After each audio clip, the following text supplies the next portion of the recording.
Bonjour à tous.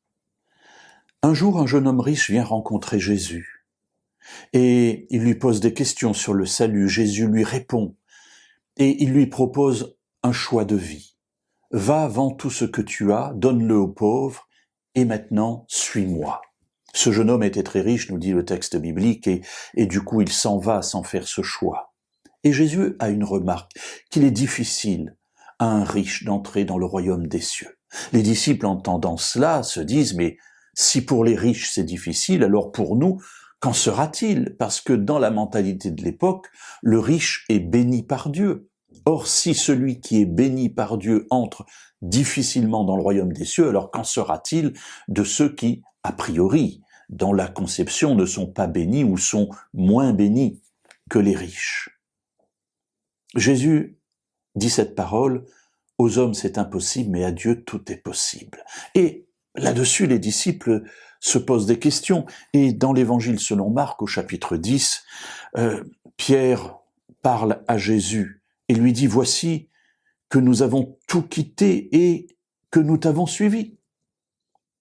Il se dit, mais nous alors, qu'en sera-t-il? Jésus répond plus exactement, en vérité, je vous le dis, il n'est personne qui ait quitté à cause de moi et de l'Évangile, maison, frères, sœurs, mère, père, enfants ou terre, et qui ne reçoive au centuple, présentement dans ce temps-ci, des maisons, des frères, des sœurs, des mères, des enfants et des terres, avec des persécutions, et dans le siècle à venir, la vie éternelle. Il y a là quelque chose d'extraordinaire que nous avons maintes et maintes fois expérimenté avec mon épouse dans notre vie.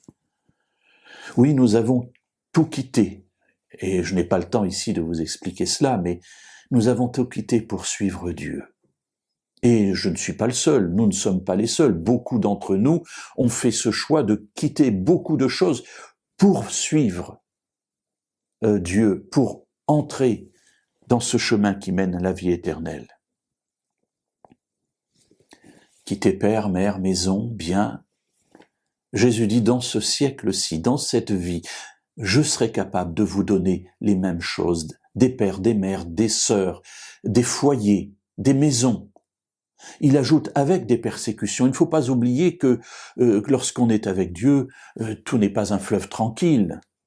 Mais Dieu nous promet, Jésus nous promet ici, que lorsque nous quittons des biens matériels, il pourvoira pour que nous puissions avoir en retour aussi ces biens matériels dont nous avons besoin.